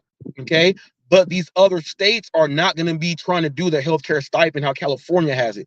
California is locked into it. Now you understand why I was advocating for more of these states to go ahead and put it in. A lot of the content creators did not understand what I was speaking about because they weren't thinking about the money that they were not bringing in from just doing the app, that they could have made a whole lot more just off of that. But when I brought it up to talk about it, they said, no, we don't want to talk about it. It's not going to happen like that. You're lying. Well, everything that you see that I said is right now happening. And a lot of you guys wish you had healthcare stipend and all this other stuff and getting Prop 22 and doing all that stuff. Yeah. Prop 22 is just all the minutes in between when you're active and everything else. So let's say you do an order and you spend 1 hour and 30 minutes on that order. You go get paid for 1 hour and 30 minutes plus whatever you got. That's what it is. So they bring all that in. They look at all the base pay that goes in because it's off of base pay, no tips, no anything like that, off of the base pay. So these people are like, dang, man, you just got paid all of that on Prop 22. That's exactly what it is. I got my main man Torp in the building. Welcome to the show. Go ahead and give Torp a round of applause, you want million. Go ahead. We're about to bring you on in, Torp. There we go. What's up, Torp? How you like this topic I got going on, man? That's why I'm here, because I like the topic. I just got done telling my wife, I was like, I'm going to join up on Robert here for a second. She goes, what y'all going to talk about? Who are you going to talk? I was like, no, actually, this is about work. This ain't drama, unless you consider drama work, which anyway, yeah, can be. But I got a question for you. You've been hitting some really good points. I mean, like solid work points. This is refreshing, by the way, and I thank you. This community ain't talking about work no more. But I would like to know something, and I want your opinion first. Mind everybody. Don't get offended. When I do these, when I join somebody else's live, I don't look at comments. I don't. I see we got some good moderators in the house, so I don't think I got to worry about it. But I pause YouTube and I'm watching this straight through the stream, so I'm not going to see the comments. Heads up, advance. I'm not being offensive. You don't read the comments. No. I have a question for you, Robert Reese, and I can't wait to hear what anybody else says about this, because I've been wondering this since day one. I'm off the Fire off. You were talking about the AR. I talk about the AR, and that is a big deal. People are like, it don't matter. I'm a cherry picker. I just got done saying I cherry pick in the fall and winter on purpose because it just works better, especially with bad weather. I'm not running a 3-mile job for $2. If there's a shit ton of ice and snow on the road, it's not worth my car. And I can get away with that in the fall and the winter. I can get away with it because there ain't nobody else fighting me on these jobs. I just wait for the good ones. Save my gas, save my car. In the summer, I can't work. Can't work unless I'm top dasher. There's no way to get in. I'm not doing 2 hours a day. I need some fucking hours, you know?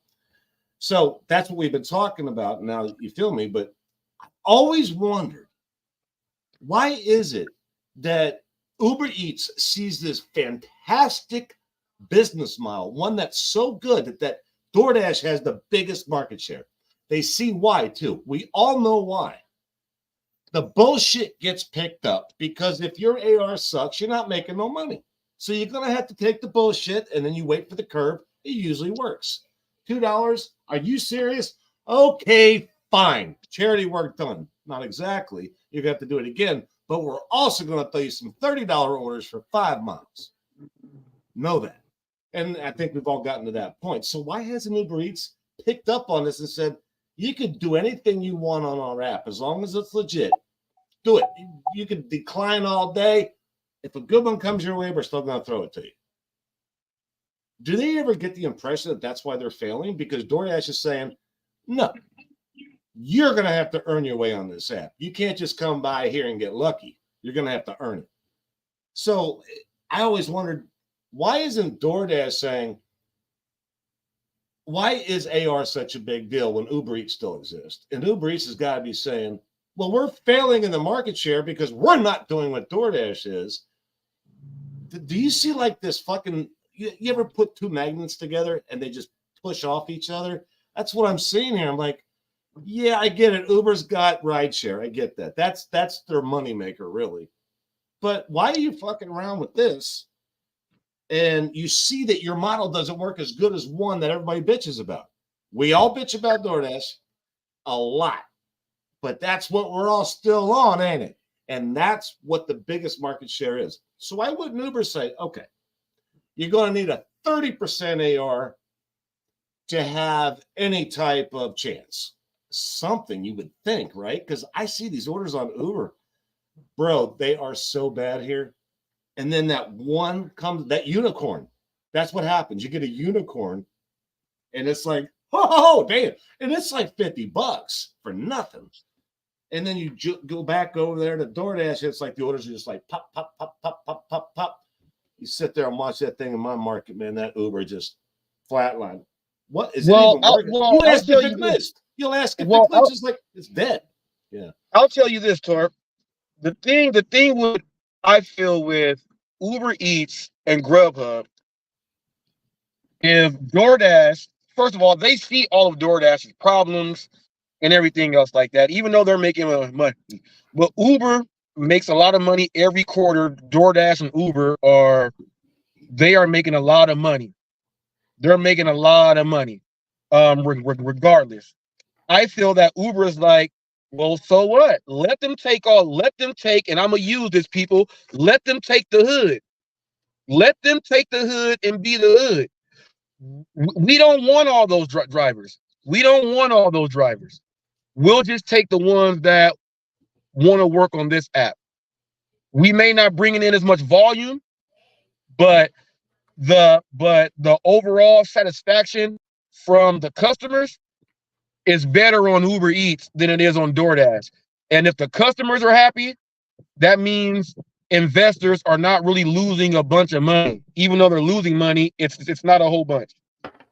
All right, that makes sense. Check this out. To everything, like you say this, and I agree with you, to everything that is an action, there's a reaction. So here's my reaction to your action. I'm like, it boggles my mind to this day, and I get sort of answers over the last 2 years. Not really. They're more like rebuttals and ha-ha-ha's and laugh out louds. I'm like, that's fine. I get it. But why is it that something that is so customer-orientated, so customer-based, argumentatively, this might be one of the most controversial things I say on the gig work, but I'm sorry, without customers, we're all fucked, including Tony. I know, well, you got to have a driver. It's like, I get that, man, but where does it start? Tony started. You got to have a customer, man. The customer's got to make an order. You didn't even got nothing to bitch about. There's nothing to even bitch about without a customer. Without the customer, you got nothing to bitch about. So I'm like, you only got to have a 4.7 to be a top dasher if you don't have the 3-tier market, with that said. But you got to have a 4.7. Do you realize, guys, how bad of a dasher you can possibly be and still be above a 4.7 customer rating? And I do mean bad. Misdrop, mishandled, super late, mishandled. You still be a top dasher. But you barely decline. And now you're in question as a top dasher. That, to me, is completely fucked up. Customer should be number one. Always. I guess they think their customers are the shareholders, because the shareholders, I think, are what Tony actually sees as the customer. Who's ever paying me the most wins. There you go. Well, look at this, Torp. Cruising Dasher, and what's up, Cruising Dasher? Glad to see you here. He says, also, I found Uber Eats customers are far more superior than DoorDash customers. That's the point I was hitting on. Agreed. That's what I was hitting on there.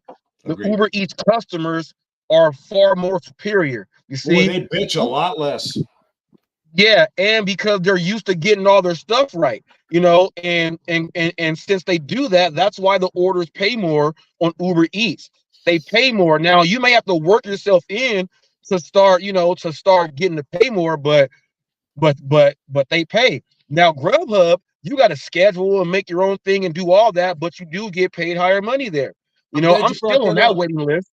I'm glad you brought that up, my man, because I've almost forgot another thing I wanted to bring up. I don't know if you guys are aware of this, but Grubhub is officially out in my market. Nobody uses them here. They're gone. They're gone.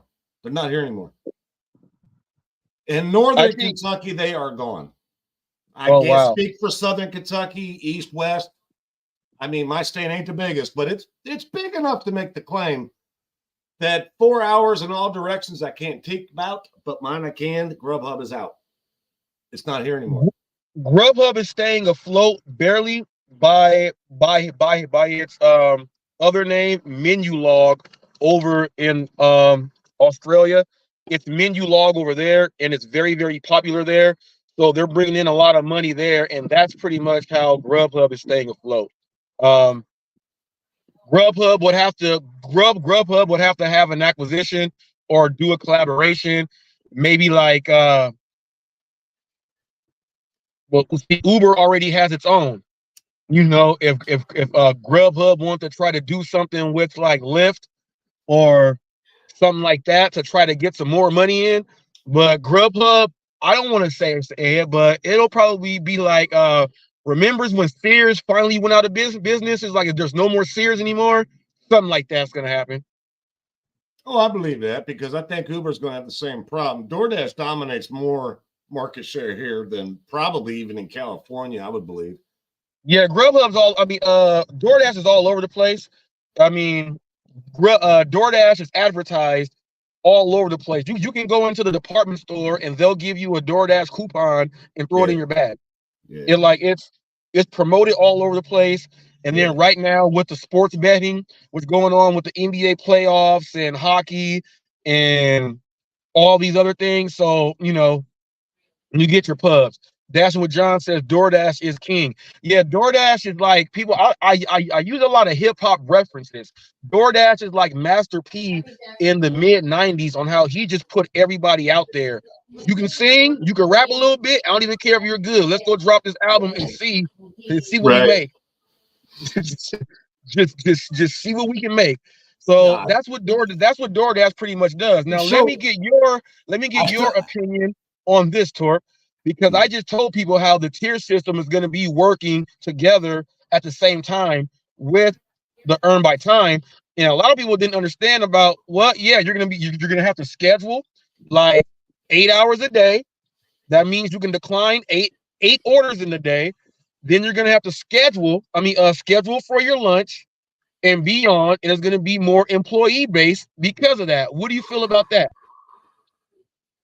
Well, they're taking advantage of the situation that, in my opinion, obviously, but they're taking advantage of the situation where they know when spring comes, kids getting out of school, college, they know this, right? And they don't know no better because we've been hearing these stories forever to where the new drivers, and I talk to them myself. Yes, there are times I wish I'd been recording to put it up here on YouTube. Trust me. But they don't know. They don't. They are completely oblivious to the fact that they don't have to take any order and still be on the platform. They don't know that. The reading, it's the signage and it's the words that they use to tell these new drivers what's going on. And they are under the very, very strict impression that they're just going to get fired. They even use the word fired if they don't take the orders. I'm like, that's what DoorDash is counting on. So, all right, let's raise it a level legally. You put this shit into place. It's like you're on the schedule because you're not a top dasher, but you did schedule yourself. Earn by time pays this much. And we will guarantee that. It says guaranteed. Active time. Active time is such a small little phrase, but it's there, but it's small and it's off to the left. They don't see that. They're like, dude, I'm going to be making this much money listening to music in my car. I don't give a fuck. This is fun. I don't give a fuck. Hell, I'm going to make this much money an hour, whether I drive 20 miles for this hot dog or not. Cool. This is going to be fun. They lose all else, man. They think about school, being lawyers, architects, all that shit, whatever the fuck it is they're doing, right? DoorDash knows. They're like, I know that everybody thinks that DoorDash is full of lawyers. I think they're full of psychologists. There ain't no way that they figured all this shit out by luck. They can read all of our minds. The AI was programmed by these motherfuckers too. The psychologists help the programmers. What do we want this thing to do for us? It's like, well, let's think about 2 million drivers and what they think. And then make sure that we reap every benefit out of stupidity and just take it for everything that we can while we're still allowed to be here. And bang, there you go. That's what I'm saying. Because, dude, I can actually tell when I'm being really smart that day. Really smart. Like, I call myself Batman to myself, but I'm Batman. Because I played DoorDash out, got the money, did everything legit, got the miles shortened up, all that stuff. I'm like, I got this. Like, nah, dude. They wanted you to think that you got it, so you'll come back and try to do it again. And then you're going to get eager to keep on going. Keep on thinking. How smart do you think you are against us? It's a game. And it's like you come back, it's like all day long, not one good order. Not the whole fucking day. I've heard these YouTubers talk about it. I've done it. It's like all of a sudden the next day, it's like, okay, that's better. They want you to come back and see if it gets better. Oh, hell no, it got way better. Way better. 3 days in a row, you all skunk, dude. AR for the win. Boom. You go right back down. You know what the funny thing is? I said this over a year ago. At the end of the week is what I give a shit about. How much money did I make that week for the whole week? Don't ask me about Tuesday afternoon's lunch where I got skunked, I got played, I got pushed out, I almost passed out, went to a ditch, and just put my thumb on my mouth. But I made that money that week anyway. It's like, come on, man. You know, guys, I ain't taking nothing. $2 for 4 months. No. $10 for 5 months? No. It's like, yeah, but you also sit there talking about multi-apping because you ain't getting no orders. You ain't getting no orders. That's why you're multi-apping. I'm not taking this junk. I've been sitting here waiting for 2 hours for nothing. Meanwhile, anybody that's in a tier program or a top dasher program is bitching about what? The rules, the regulations, the stupid new steps you got to take. They're not bitching about not making money. Right. Now, Torp, I got said you here that as now. a top dasher, but this fall, this winter, I'll be back to cherry picking. Oh you go cherry picking then. Yeah, now I got you. I got you here, Torp, Torp. and they know. Let me get you on this now. You know, I did a video about Zach Drives Fast, but I had to do a live reaction today because of some comments by the Jada Drive driver that had nothing to do with what my video said, and you know. Now I wanted to make a serious point in my video that I had Side Hustle Addict, who was from Vietnam and he's an American citizen, went through 4 or 5 accounts on DoorDash. I had his picture there. I had Dashing Trader representing the regular black guy, 4 or 5 accounts on DoorDash. Sin City Richard, he had a whole team and he had his brother's phone on top of his whole team. Cheater. You have Bud Soda representing just a regular white guy in America, and then Mr. Flex is Russian, who was also an immigrant. I put all those people up there to show people that here in America, we have people from different ethnic backgrounds, and some of them did come over as immigrants like Van and Flex. Now, but they're citizens now. But because they came over here, and let's say they didn't even know them or even met them, and they just look at them, they would say that's an immigrant and he's here illegally. I want to let people know that you cannot point people out just on the way they look, and that's why I had a multicultural group up there in my video so that I can show you guys that that's what it is. He tried to say that he said he broke it down and he said something about ethnicity and race, but Zach never said that. But that's why I put up a collage of different looking Americans, because it is ethnic and it is race. If you're looking at someone and you think they can't speak English, it's because of their ethnicity and what their race is. It has nothing to know about their background and what their papers are. You're just accusing. So what you got to say about that, Torp? I definitely got something to say on that one. Do you know when to ask the right questions to me specifically? I like that. That's why I like coming up on these, because we're like 99.9% there.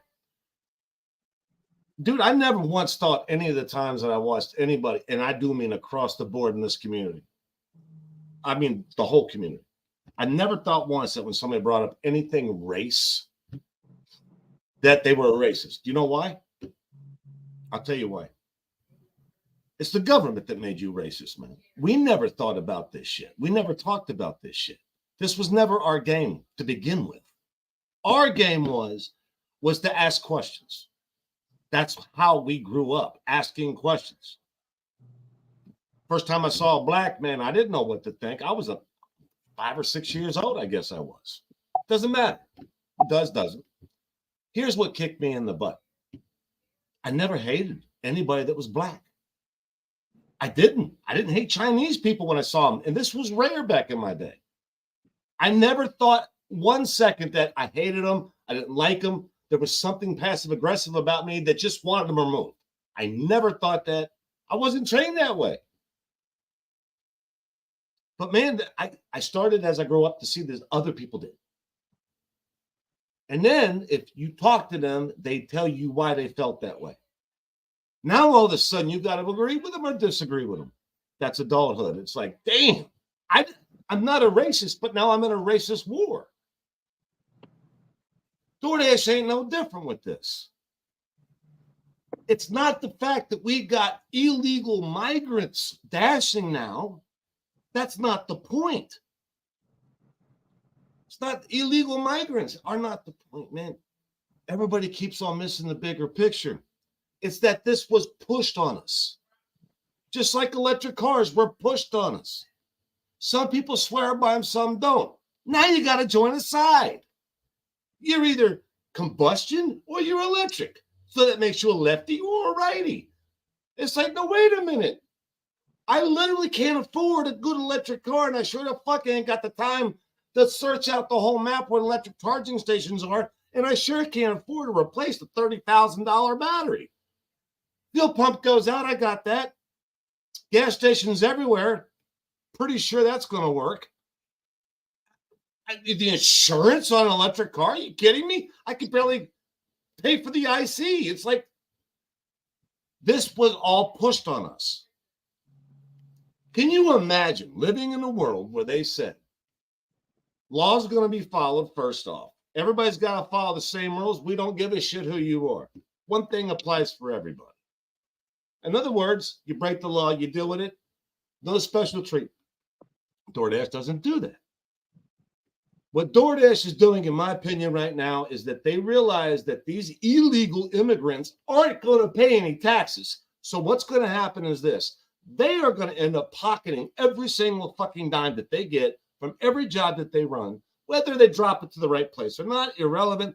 They get in full pay, zero tax dollars paid out of that. So their $5 for 10 miles is actually $5 for 10 miles. Tax-free. That's why I'm upset about illegal immigration. It's not that they're here illegally. We can fix that. It's what they're getting away with. It's what they're getting away with. And it's being pushed on us. Hell, they're even making it obvious, DoorDash, the government. They're making it obvious. You're going to like this and shut up. No, you're going to like this and shut up. I've never even had to say, no vote, no nothing. It's like one president come along and said, can I please get a vote? Do you want the borders open or closed? And if they're open, would you mind letting illegal immigrants into your workforce? And if that's okay with you, we'll go ahead and do it. No, what they said was, pull down the wall. Illegal immigration's fine. The more the better. That's all we got. I'm like, everybody keeps on saying migrants. I'm like, it's illegal migrants. I can't get away with doing it. But somebody that wasn't born here is. Somebody that didn't pay no taxes here their whole life is. It's just like that student loan shit. Call up one of those guys and tell him that his loan's going to be paid in full. He's on the consideration list. And then flip back over and say, oh, by the way, you're going to pay for so-and-so's loan now. He's like, wait a minute, that's not how it works. It's like, well, wait a minute. You don't mind getting your loan paid off by me. But if I want mine paid off by you, that's a problem.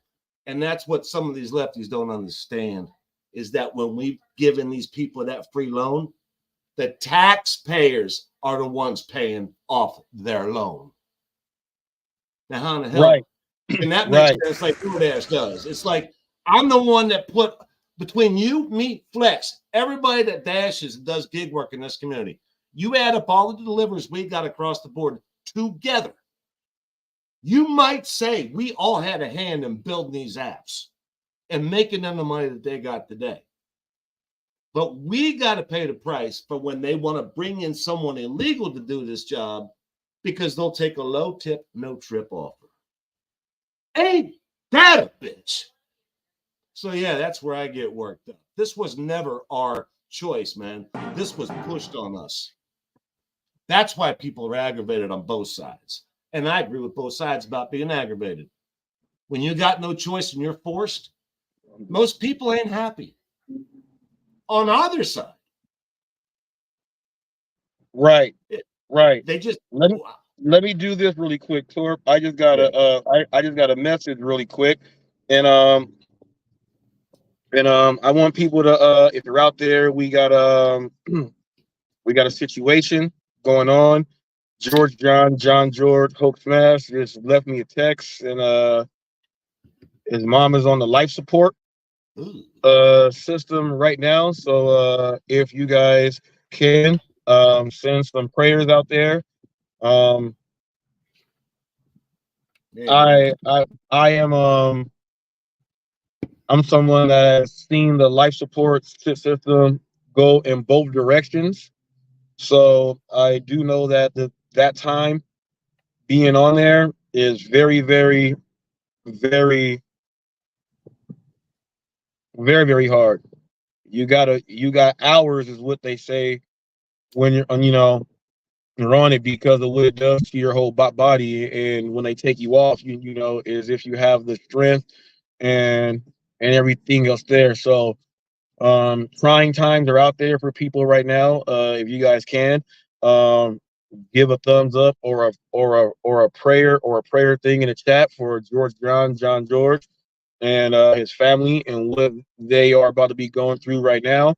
Now he is also a gig driver, people, ride share, food. He does a whole lot. He does a whole lot of apps. So we all do know that going through something like this, I went through something like this just recently in December, you guys. And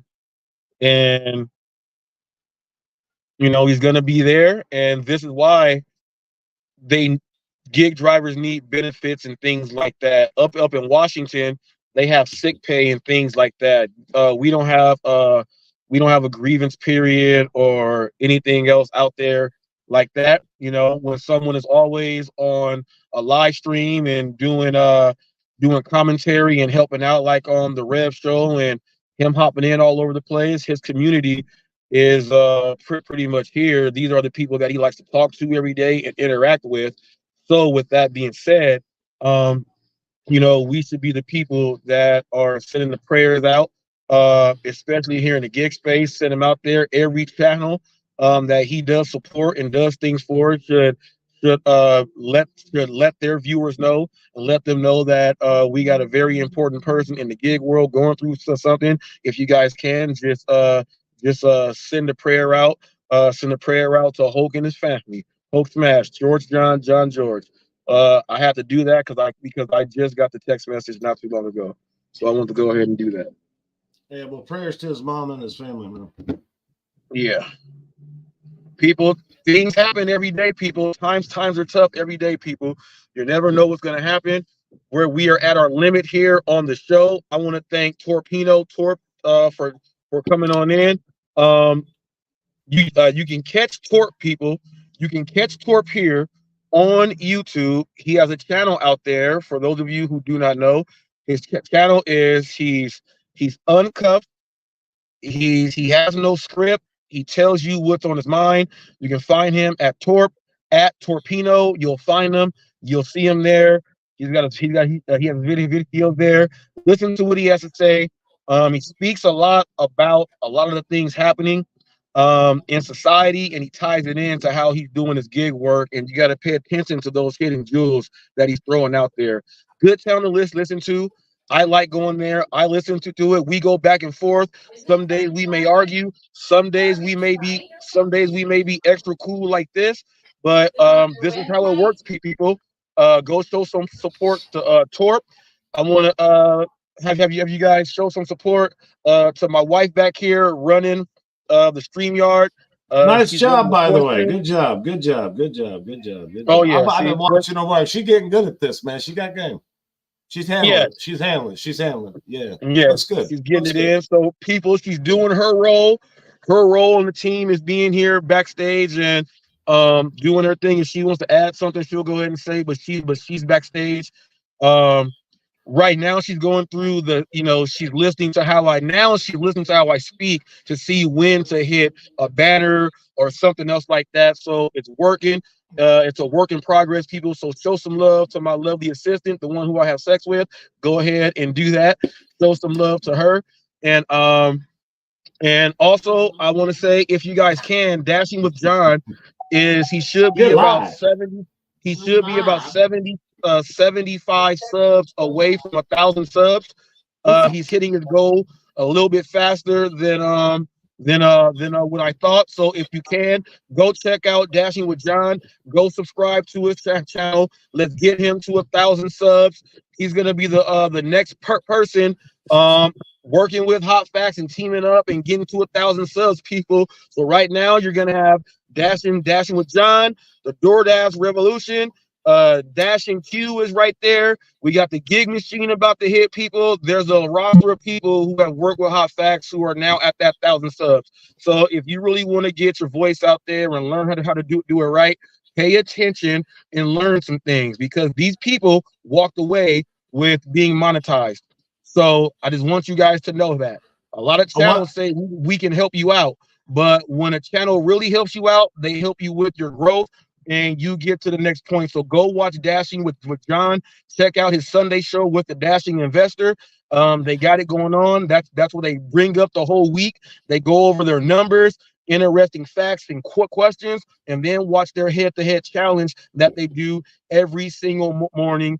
Dashing with John and the Dashing Investor, the Dash Challenge. Go ahead and check them out. Go check out Torp. Torp, you already know. What's your last words, man? Don't forget, without a healthy argument, you can't have a good friendship. Yes. People, a lot of you guys don't know, I didn't have Torp's back from the jump. So when you guys see us arguing stuff, that's just what we do. That's just what men do, because some points you got, some points somebody else got. And we just get out here and just talk. We get out here and talk. And then, guaranteed. One last thought. Guaranteed. None of it's fake. I feel the way I feel about certain subjects that rub him wrong. He feels a certain way about subjects. But that's cool, because then you know where the man stands. You ain't got to play with him. None. So with that said, people, we're gonna do it like that. We're gonna be out of here like Chuck Woolery. Emilia says, be kind to others, because that is the best standard to live by. People, we doing it like that, and then we go leave. You know, I'm gonna leave you with the Hot Facts song. So babe, can you go ahead and hit them with the Hot Facts song? Can you go ahead and hit us with the Hot Facts intro? Go ahead and hit that thing, people. We out of here. Deuces. Peace, people. Go do some delivery, because we about to go make it happen. With Robert Reese. With Robert Reese. Come and get them hot facts. With Robert Reese. Come and get them hot facts. With Robert Reese. Come and get them hot facts. With Robert Reese. Come and get them hot facts. With Robert Reese. Come and get them hot facts. With Robert Reese. Hot facts.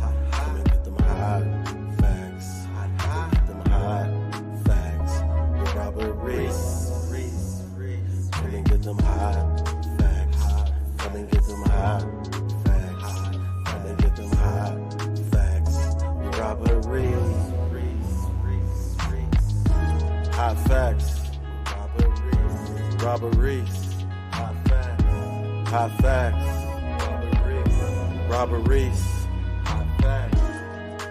Gig economy.